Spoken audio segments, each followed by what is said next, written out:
of the American Academy of Cerebral Palsy and Developmental Medicine. Just has a couple words for us.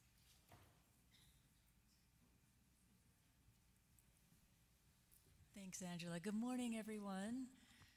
Hopefully you're having a great start to your community forum. We're just so happy to have you here, and I wanted to say thank you for your participation. This is a really important part of the Academy meeting every year. It's been going for, do you know how many years, Angela? 2007. That's how long we've been doing this on the Saturdays. Yeah. So just a warm welcome and a thank you. And if you had any questions about the Academy, I'm here. Dr. Schrader, past president, is also here to answer any questions that you might have. And if you don't, it sounds like there might be a transition here. So, all right, great. Well, have a wonderful weekend, and thanks again for being here.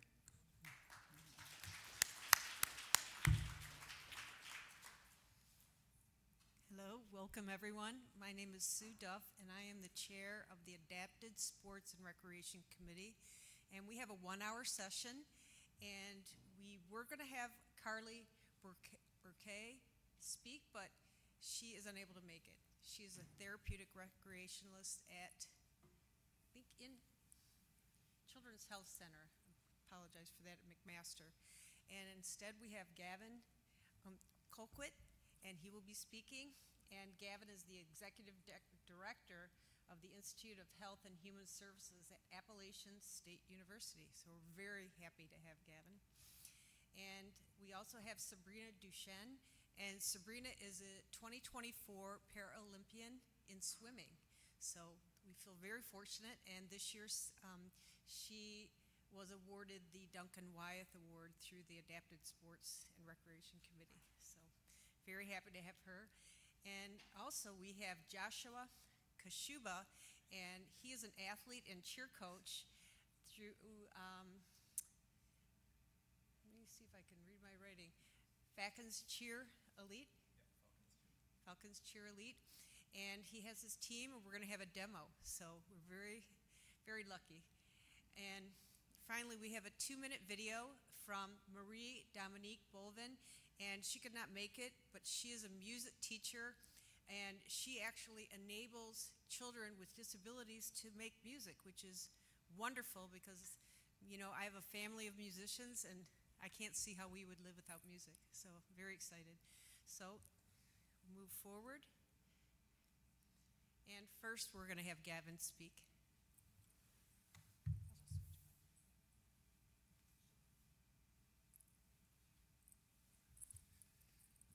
All right, so glad to see all of you.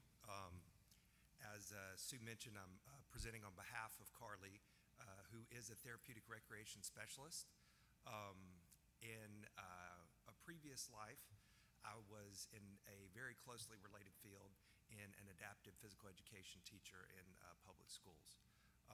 And for the past 14 years, I've run community-based programs, sports camps. Very happy to fill in for Karli here. So she did ask me to read. She was very disappointed that she couldn't be here today, but she did ask me to read this slide. She said, "Hello everyone, I apologize that I'm unable to make this year's annual meeting in person, but I'm still happy to share these learnings with you. The job of a therapeutic recreationist is to help others engage in activities that are meaningful for them while taking into account their abilities as a whole. And when we think about adaptations within activity, recreation, and sport, a majority of time we think big. For example, parasport, Special Olympics, Paralympics, big specific organizations or sports that usually involve specialized equipment, segregated rules, and so on. And while these are fantastic organizations and programs that can create wonderful opportunities and memories for participants, sometimes adaptations do not have to be as large to also be successful. And it's often the smaller adaptations to inclusion that can create success in things like local community programs, school gym class, and family spending time together. These smaller but no less important adaptations are the ones that I'm going to work us through today using the tree method from inclusive sport design. So the TREE method actually comes from Australian Sports Commission on Disability, and it is a very powerful tool in its simplicity. And I hope that walking through some of these strategies today will hopefully empower you to not only adapt sports and activities for yourself, for your children, and hopefully their peers. I think that once we teach typically developing kids how to include others, it's a very powerful tool that we can pass on. So this is a video that is representative of the Try TREE the next method. slide. Okay.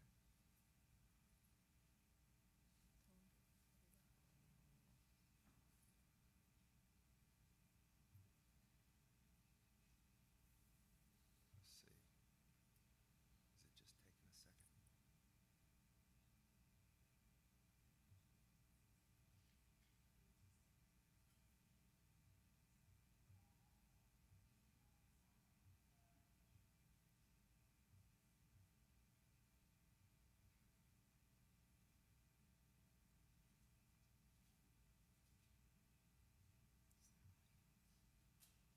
believe so.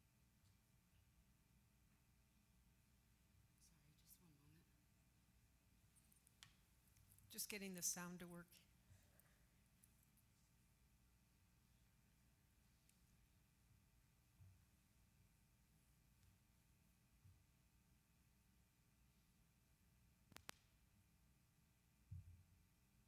To modify your sport activity to include everyone, you can use TREE. The letters of TREE represent aspects of sport activities that can be modified to include everyone. T, teaching style. This includes how you coach and instruct. Adapt and modify how you organize, lead, and communicate. R, rules. This includes the way you do things. Adapt and modify how you run activities by simplifying, adding, or even removing rules. E, environment. This includes accessible spaces and welcoming places. Adapt and modify the playing area or surface and make everyone feel safe and welcome. E, equipment. This includes the ball, bat, hat, and all. Adapt and modify the size, shape, weight, and type of equipment. Give TREE a go. So I am appreciative of Karli sharing this video with us because I think it is powerful in its simplicity. So what I'd like to do is walk you through a few of the specific aspects of TREE. And the first is the teaching or coaching style. This is really important because I think a lot of times as coaches or teachers, we want to instruct to the whole class, but an approach that is very powerful, and I've actually written a couple papers on it, is how we can differentiate instruction. And that basically is the premise that all learning, specifically of motor skills, is highly personal and that everybody has different needs.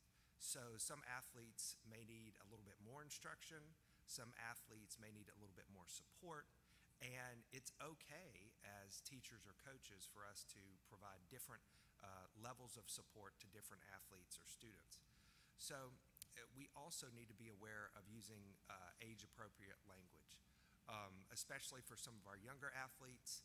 This is really important because motor skill learning has a heavy, depending on the skill, has a heavy cognitive component. So in many ways, we want to keep things simple. And that brings me to the next point, which is how we keep instructions very short and simple. In motor skill, in motor learning, we call these cues, and a good practice for cues, especially for younger athletes or athletes who are just learning a new sport or activity, is to keep the cues simple and at 3 or less. And we use those cues to break down the individual component parts of a skill and communicate those to the athlete. It's also important to maintain eye contact with the athletes and to get on their level. So if you are, working with athletes who are wheelchair users, to get down on one knee or to pull up a chair when you're providing instruction. Now, in terms of physical assistance, I think this is referring to a support system called physical guidance. There are different ways that we can provide guidance, and we only want to provide as much guidance as needed. So, for example, if we're, supporting if we're asking the athlete to practice a throwing task, and we don't want to, put our hands on them and provide physical assistance to the point to where we're taking them through the range of motion immediately. What we want to do is allow the athlete to pick up the ball, reach down and pick up the ball as much as they can, and then allow them the practice attempt to make that throw. And then visual aids are very important, especially if we have athletes who may have visual impairment. We can use brightly colored balls. We can balls or implements or whatever, different pieces of equipment. And cue cards can also be very effective. We call these task cards. You can print them out, and usually on those task cards you'll have the instructional cues, the different component parts of the skill, and then also a visual representation such as a picture. So this is one of those instructional or modifications that I think is really powerful to teach both young athletes with disabilities and their typically developing peers. I think about 13 years ago, I had a family that I worked with who had a daughter with CP, and I think she was around 5 or 6, GMFCS2, and she really wanted to play soccer. So the recreation department, who I had a relationship with, came to me and said, what do we do? She wants to play regular soccer. And so I had a meeting with the recreation department director and the family, and I said, okay, what would work? We're talking about 5-year-old soccer here. It's not life and death.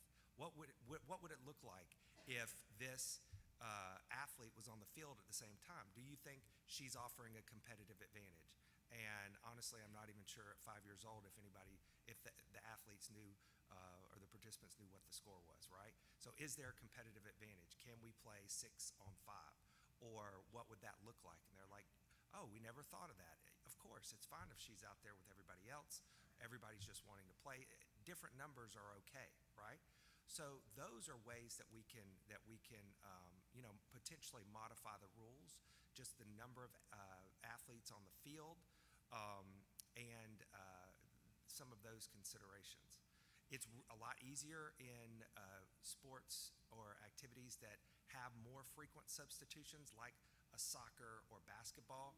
For some sports and activities, you have a substitution where if a player comes out, they can't go back in, like in baseball or softball.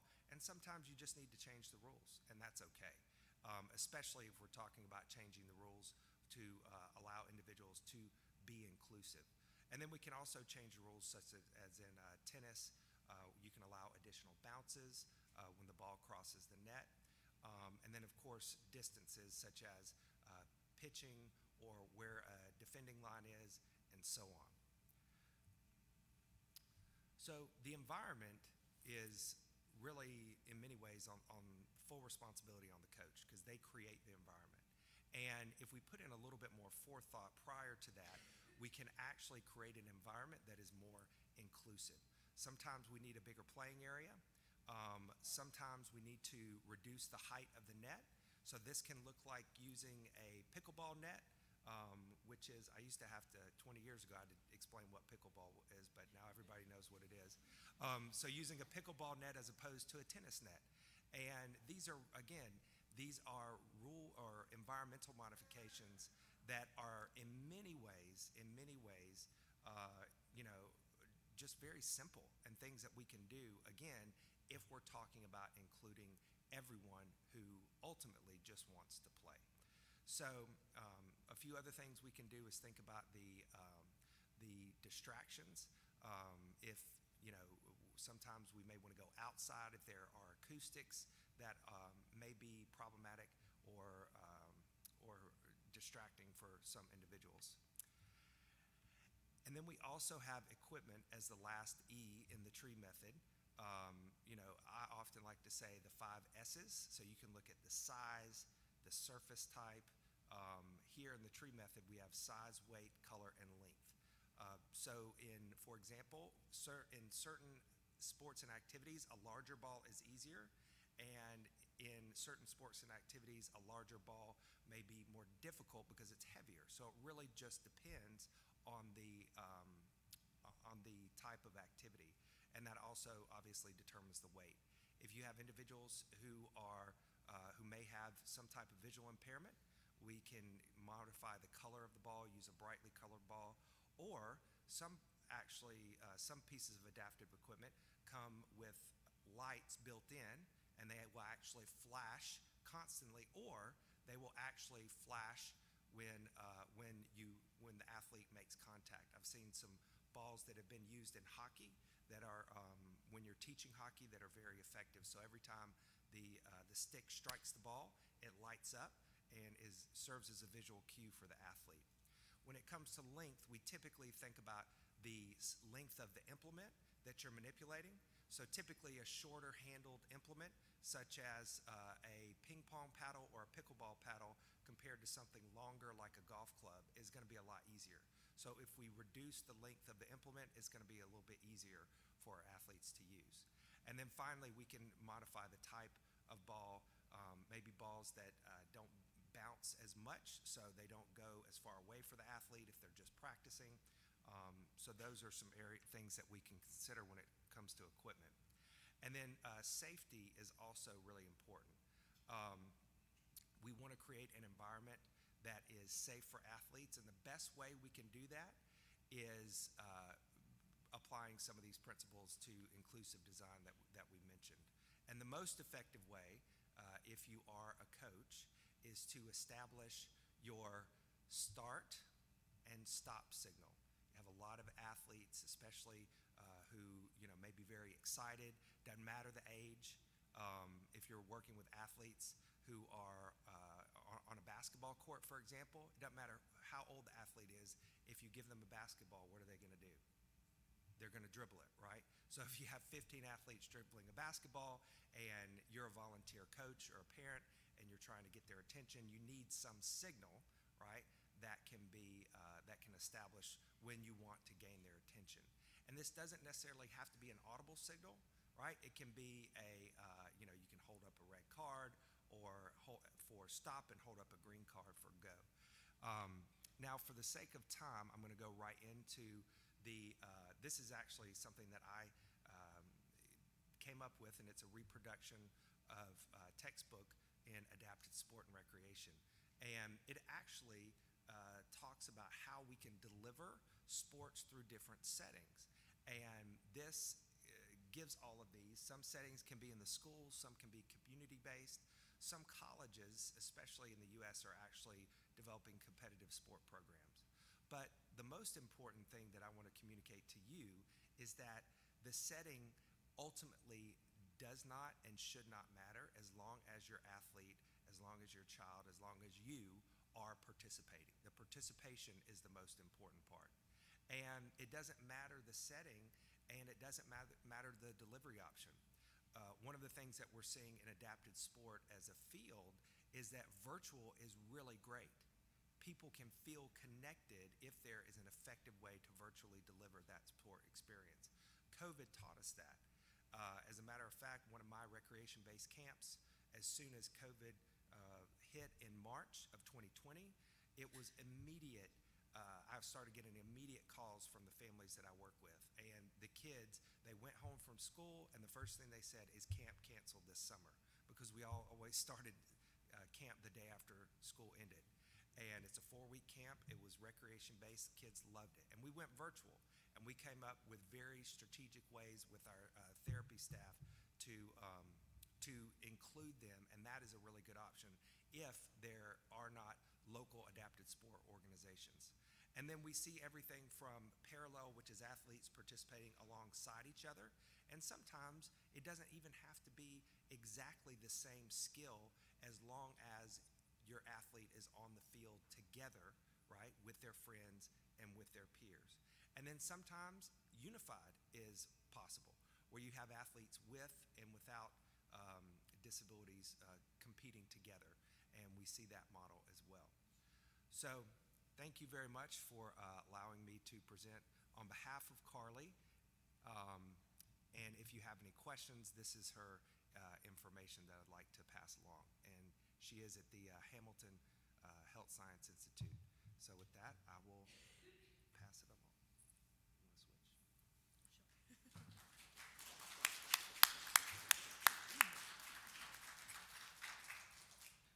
Hi, my name is Sabrina Duchesne.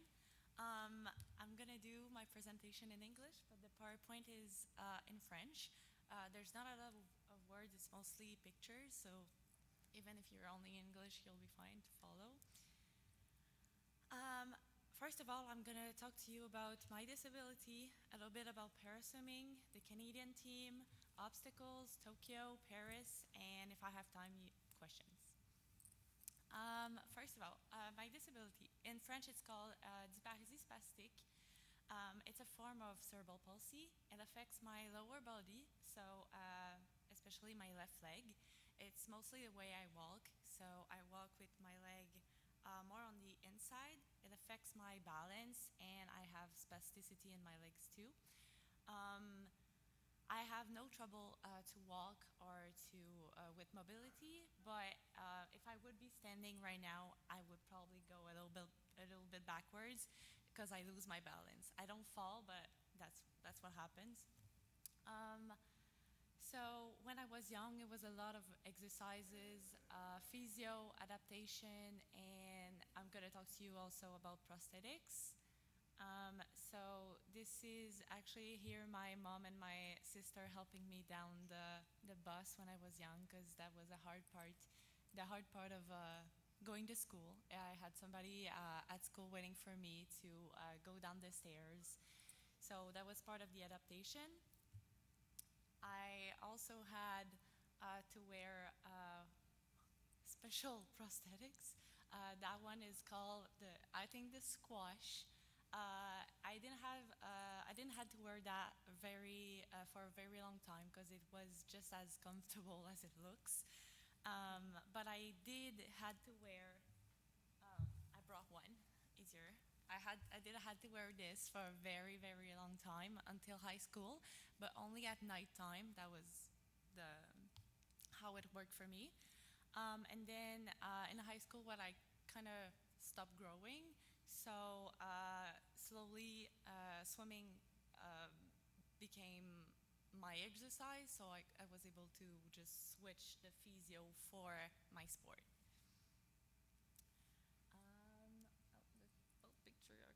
Okay, it's fine.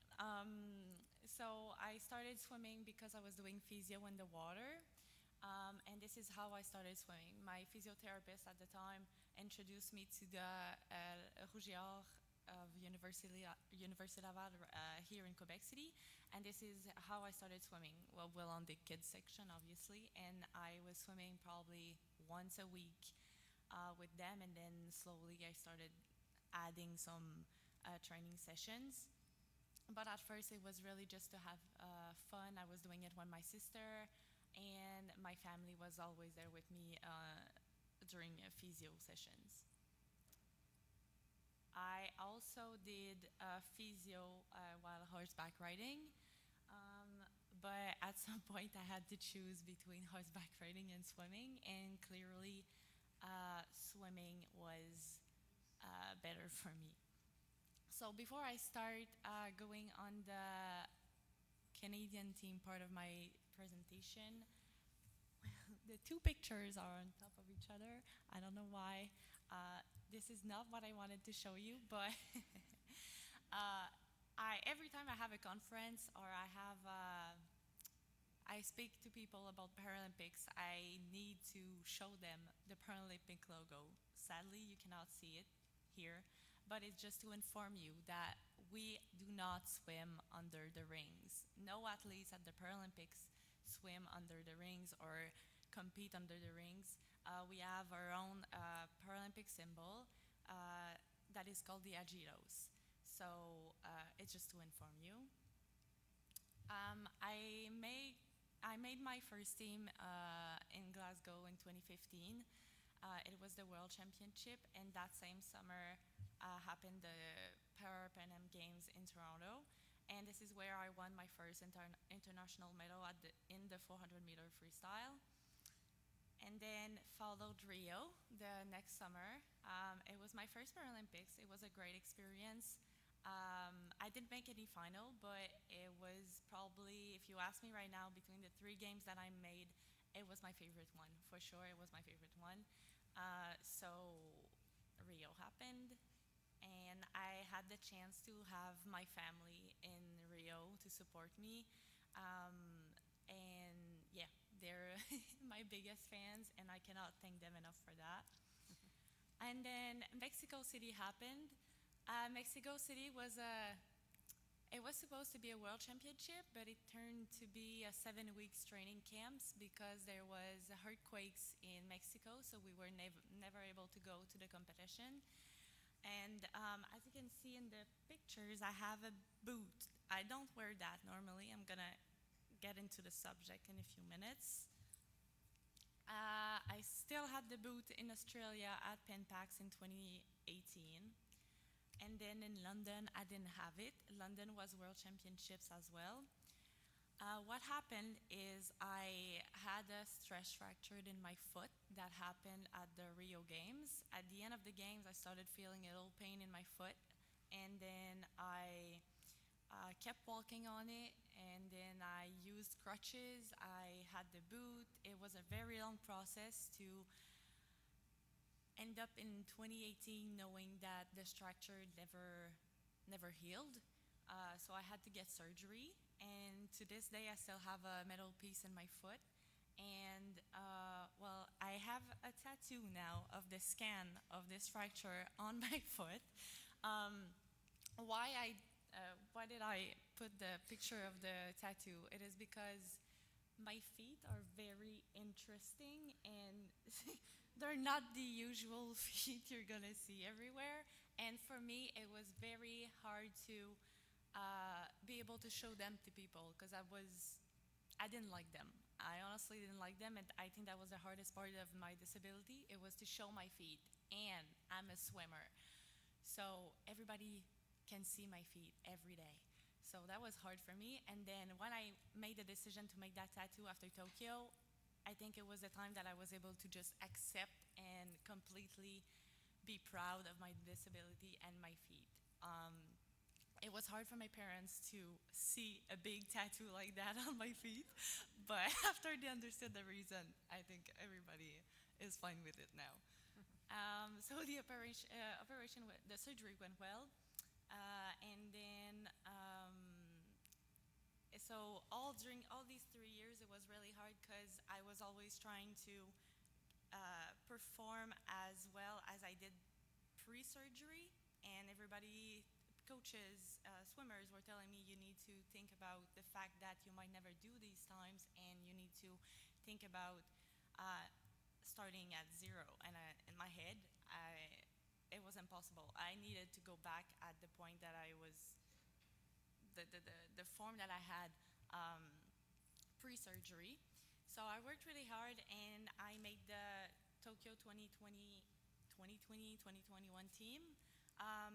But then in 2020, COVID happened, and Tokyo got postponed in 2021. So it kind of went very hard mentally to have a 5-year cycle instead of a 4-year cycle for the games. Mentally, I was completely destroyed. It was really hard.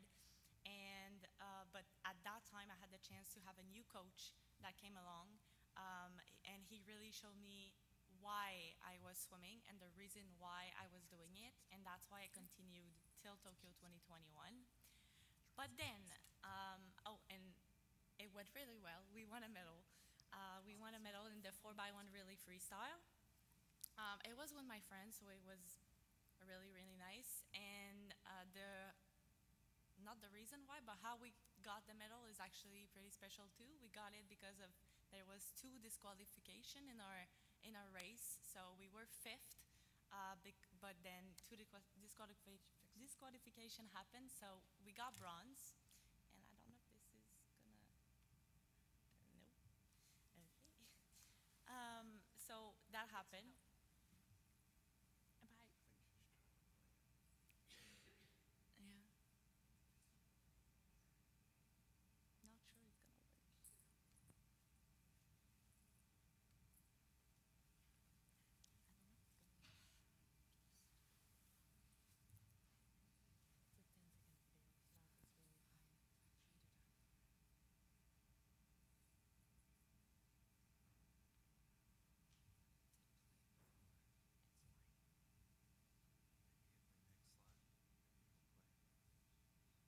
Oh, the next one.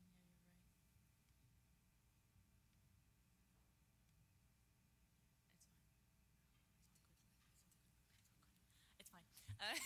So we won the bronze medal in the 4x1 meter relay freestyle.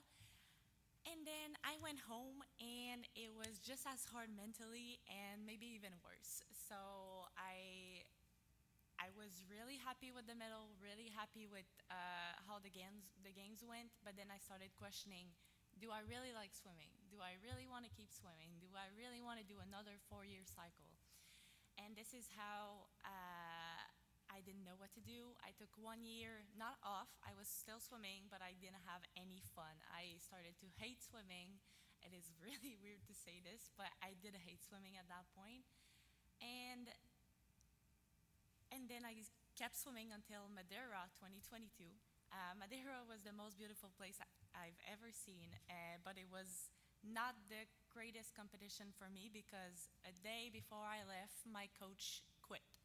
He decided to go back to BC. So it was a really hard competition mentally, and then at that point, I had to make a decision: do I want to do another 4 years or not? And then another coach came along, and he was there. Actually, he was there all along. He was in the Rouge et Or of Université Laval for the past probably 15 years. He's known me since I was really, really, really young. He was just not my coach. And then he decided to be my coach, and I decided to have him as my coach. And I think he was just the perfect fit for me because he showed me the fun in swimming and the fact that I needed to decide to do it for myself, and that's what happened. And this is why I kept swimming, and I ended up in Manchester 2023 at Worlds, and I won a bronze medal in the 400-meter freestyle, my favorite and best event. And I didn't have a medal in this event since Pan Am's in 2015, so it was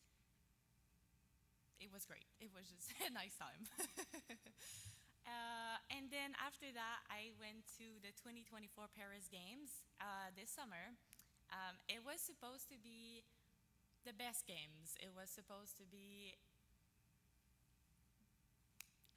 better than Tokyo, better than Rio, but it ended up being not better than Tokyo, better than Rio, but because I got 1 month before leaving, I got an appendicitis. So it was great. But they decided not. I went to the hospital, called my family. They came, and we were in the room, and they told me that they were gonna do surgery on me in 4 hours. But I told them I need to be at the games in 1 month, so this is not possible. Can you do something? And they decided to give me antibiotics. So it was a kind of a 50-50% chance that it would work. So we were gonna cross our fingers, and it did work. It did work, but I did feel my appendix for 2 months.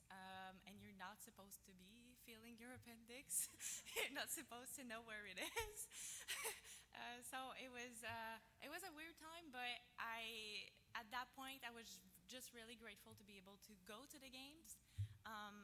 But I'm very hard on myself when it comes to swimming, so it was not the results that I wanted. But if you're considering all that happened and the fact that I kind of broke my foot just before two, it was good results. So yeah, that's it for me.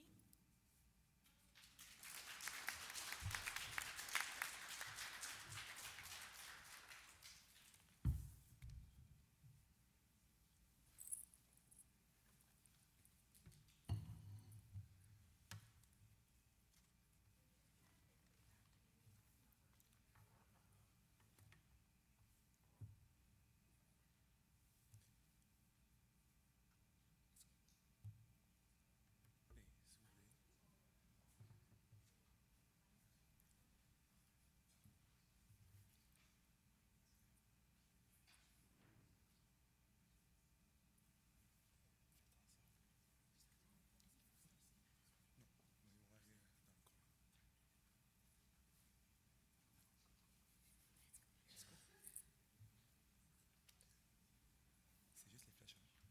C'est juste ça. Ah, cool. Merci.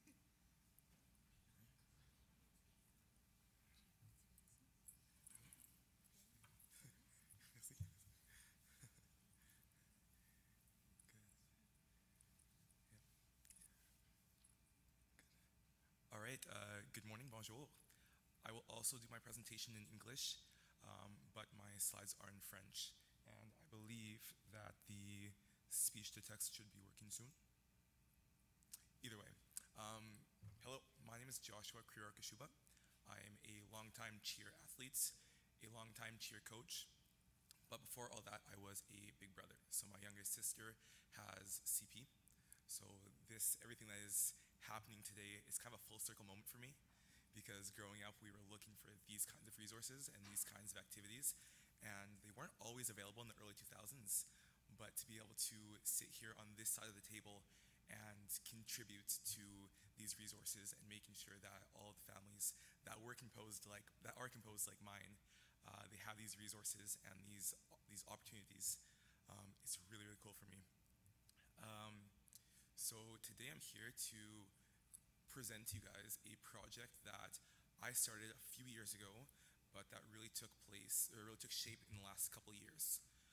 So this is our project Parachir, or as we call it at our gym, that's a project Equinox. So Equinox is the name of our team because it sounds like équité, which is equity. So everyone has their place, everyone has the same opportunity to succeed no matter what their situation. And that's really one of the founding principles and our values that we have at our gym, but especially in the division that is Parachir. So what is Parachir? Parachir is a adapted form of cheerleading. So what you guys will see at football games, what you guys will see at competitions, what you guys will see on YouTube, on Netflix. But it's really centered around, again, the integrity of our athletes, equity, inclusion, a huge value that we always keep at the forefront of everything that we do. It's essentially the same sport, but we have decided we are committed to putting the athletes before the sport. So in a lot of high competition sports and competitive sports, it's all about performing and having those at-level skills. So if in level 3 you need to have a backflip, well, in Parachir, it's more, we understand that you've had a long journey up to this point, and we're going to celebrate you for what you can put on the floor in competitions. So that's really what we stand for. That's what this is. So Parachir did not start with us. It's been a long time that cheer has been adapted in some context or in some form. But for the first time in 2017, we saw a team on the international level at Worlds in Florida perform a routine with a mix, a unified team. So there was 25% were people with either physical or intellectual disabilities, and then the other 75% were people without a disability. So that was really the first time that we saw Parachir take over the international stage. In 2018 was the year that there was a partnership created between the International Cheer Union and Special Olympics to make sure that adapted sport, either traditional, which is 100% athletes with disabilities, or unified, which is a mix of with and without disabilities. It was just to make sure that that continued to develop, because we saw how much of an impact that had globally, and we saw the importance of offering this not new sport, but another sport to everyone. Last year, I was really lucky enough to have been a part of one of the first, or actually the first, competitive para-cheer team in Quebec. It was based out of a school. And then this year, I was able to continue that project with an all-star gym in Lévis, Quebec. So it's really, really cool. And we're very, very proud to be here, because this week we're actually chosen to be the provincial team and to go forward and give our name to Cheer Canada, with hopes of making it to the World Championships in April. So it's going very, very well. I'm just going to take a moment to explain the differences between the divisions, because para-cheer is not just everyone with a disability. You're against everyone with a disability. There are divisions, because we do understand that everything in life is a spectrum, disability or otherwise. So what we've done, what the International Cheer Union and Special Olympics have done, is they've created different divisions to, again, offer that even playing field to all athletes, regardless of their situation. So we have adapted cheer, cheer adapté, which is, we'll usually hear the words para-cheer, adaptive abilities, or handy sports. So this is more of our athletes that have physical disabilities. So there's not necessarily an intellectual disability aspect to it, but when we do find our athletes in wheelchairs or with reduced mobility, you'll often find them in these divisions. So they're offered in either traditional, which would be 100% of those athletes do have a disability, or unified, where it's a little bit less than that. So we'll have some people without disabilities also on that team. We then have special abilities cheer, super cheer, or Special Olympics. And now that is more our clientele that have intellectual disabilities. So we will find athletes with autism, we will find athletes with Down syndrome, but that don't have implications that reduce their mobility or their physical ability. It's more on the intellectual side. So once again, this is a division that's divided in unified and or traditional, where traditional is 100% and unified is that 50%, 25%, a mix of people with and without disability. So I talked already a little bit about why, because for myself personally, growing up with my sister, I have two sisters, one with disability, one without. Why? Because everything that we do in life is some sort of adapted. So if you're playing with a younger athlete, sometimes they'll throw underhand, whereas the olders will throw overhand. That's adapted sport. So when cheer became my life, when I started coaching full time and really taking my career as an athlete seriously, it just made sense to make sure that there was that opportunity for all athletes to experience the same thing that I'm experiencing every single day when I walk into my gym. So that's the big why, but also because it falls really, really into the middle of our values at the gym where I'm working at. We have a lot of really, really great coaches that have a lot of life experience. They're very, very passionate about giving back to the community and working with people in difficult situations, such as reduced funds. They're poor, or they live far away, so they need more time to get to practice, or they're in a situation of disability. So I would really like to present to you as my co-coaches. I've got two of them with me today. The other one couldn't make it. I have got Dina and Juliette. So Dina is working really, really hard on becoming a physiotherapist.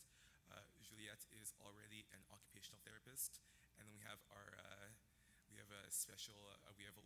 Laurence, who has finished her studies in special education, I think she's replaced in my classes right now, so thank you, Laurence. Our next steps. So as I'd mentioned, we were just named Team Quebec, which is a huge step for us.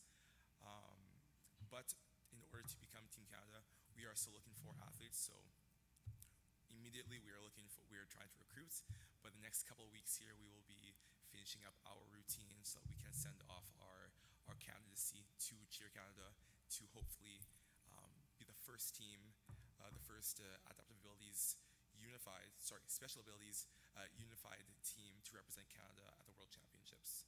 So that's kind of where we're at now. If you guys do have any questions, or this is something that could be interesting for you, I'm kind of plugging my team right now. These are our coordinates. gotta get in there a little bit. And now I am overjoyed. I'm so proud to present Team Equinox.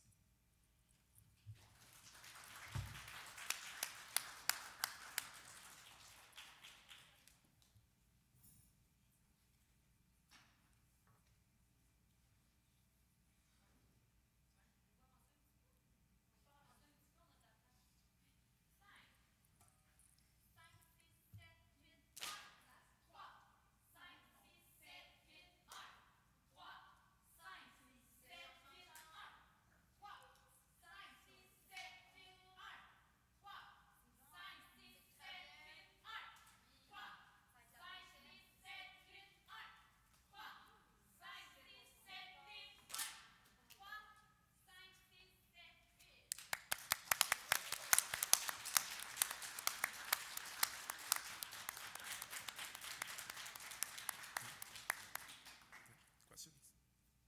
Sure.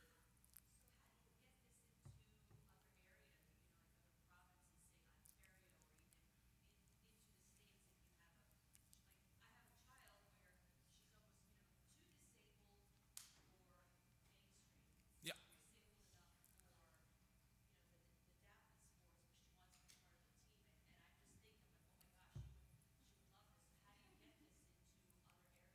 Well, slowly it is. We are seeing more teams like this in other provinces. The national team, the national para team for the United States, they've been dominating the division for a long time. So it is established in the States. It's just a question of time, and it's difficult because in most sports you've got the athletes that are playing, and then you find a coach that will kind of lead them. Whereas for us, it started with the coaches, and now we're trying to show the athletes that, yeah, you do have a spot in our sport. Afterwards, I can give you some contact information for people in the States, but really to answer your question, I think it's just to talk about it more. So I think every year we're seeing a little bit more visibility for the para-cheer sports divisions, because there's just a lot more teams. There's a lot more teams, and there's a lot more visibility in general, thanks to I believe Gavin had said, thanks to the virtual aspect that had been introduced during the COVID. So now everyone's being able to see things, everyone's being able to talk about it more. But I would honestly just say, if you've got gyms, just ask, because usually there's people that do want to coach, that do want to get involved. It's tough finding the clientele. Like, we are 50% this year, meaning 50% of our athletes, they do have a disability, the other 50% do not. But it's tough. It's tough finding that 1-to-1 ratio. And last year we'd gone with 25% athletes with disability and 75% without, and even that was very tough, because when you do look on YouTube and you Google cheer on Netflix, you see people throwing backflips in the air, and you see pyramids where there's 3 people high in the air, and it's stressful. It's stressful saying, hey, do I really see my athlete who has reduced reflexes up on top? Or what happens if someone falls on them? Like, where are the safety precautions? Because no one's wearing helmets, no one's wearing padding. It's just their body, and the floor is very hard. So I do understand where it is just tough because of that. And I think Sue has one more thing to show. Is that right? We're gonna wait for questions until after we finish the demonstrations, and then we have one more 2-minute video. Then any questions. We love questions. Just want to give them opportunity. Yeah. So that was good for the presentation. So that was Beautiful. that was it. Wonderful. Perfect. Not yet. Okay. Hold on. So we can move on to the next person then. I'm done for. Yeah. Yeah. Okay. Very good. Thank you.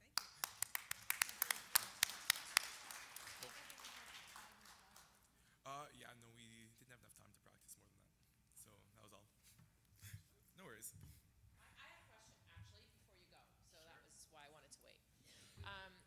question that I did have actually, and you guys are all amazing, and thank you so much for being here. The question that I do have is, and Manda, you brought up a point where, about your daughter being too disabled for some and not disabled enough for another, but we end up running in a situation where the disability is often too much for any activity. And so when I looked at an example like this, how would you incorporate a child who was in a wheelchair, who didn't have that ambulatory function, who wasn't able to participate in the same way? How are you able to do that in the program that you have? Yeah, so we do have different parts of a routine. So the first part, there's a chant, and the chant's really where we've got the pom-poms, we've got our signs. So I would really take that portion of the routine to give them their star moment. It's not necessarily, hey, you have to scream the letter on the letter, but maybe you've got those pom-poms that maybe will push you in a spot where, depending on the athlete's interest, how their level of their anxiety or stress, but we'll put you in a spot where you have that moment to shine. So my sister, she's in a wheelchair, and like following the tempo, that's not necessarily something that would happen for her. She would really try, but I'm not sure that it would happen on the timing. And I mean, I know a lot of people would say, oh well, that's going to take away from the points. We don't care. She's there to have fun. She's there. That would be her role. So what we would do in our program was we would find some pom-poms. We've got different sizes that we can order, so we'd find some equipment that we could adapt for that person, and then we would put them in a position where they can flourish, they can shine. So if that means attaching a flag to their chair, and their role in the routine is to go back and forth when the stunts are in the air, that's their role, and we'll get points for that, and that's how they contribute to the team. There really is no too handicapped or too disabled. It's just, where can we put you in? How can you shine? And with our team right now, we've got a lot of really talented athletes, and we've got some athletes with a lot of life experience working with people with disabilities in our team. So it does make it easy for us. But if ever someone were to come into the team that did need a little bit more assistance, we're also able to put on more people on the floor. So if it takes 2 people just for that person, that's fine. They'll wear a different color shirt, and then they'll be there, and they'll be the shadow. And when they're on the floor, we don't see them. We just see the athletes that's doing their job. Thank you.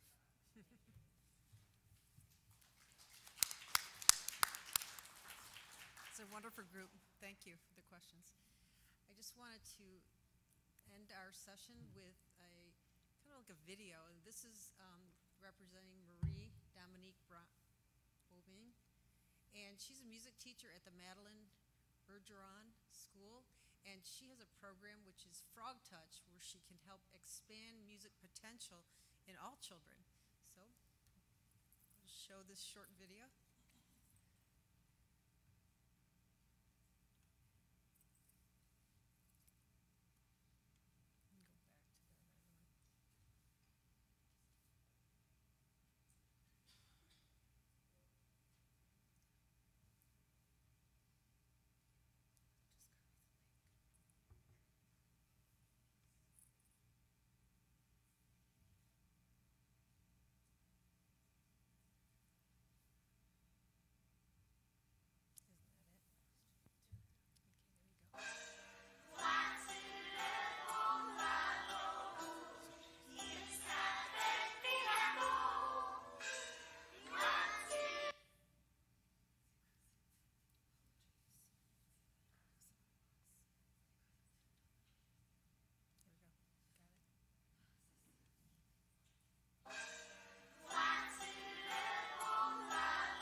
That's all for us, but I thought it'd be great if Emily has anything to say about this program.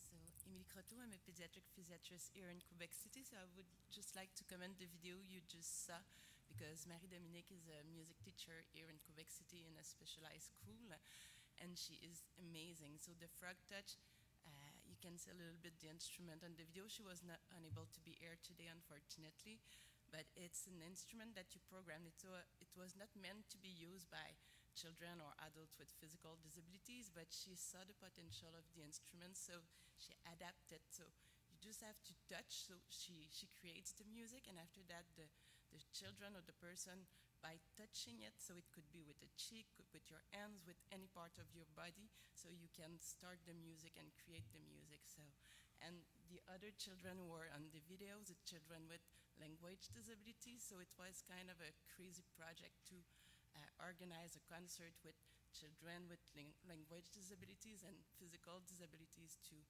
do musics together and expand their limits or push back their limits. So it was really amazing and impressive to watch and be there. But yeah, so sometimes you have to think outside the box and adapt what exists to be able to offer that for people with disabilities. So this is what she's doing every day at her school and in her music class. We just wanted to take 5 minutes for questions to anyone. I think we had a wonderful session. We have great representation, so I'll be the mic carrier.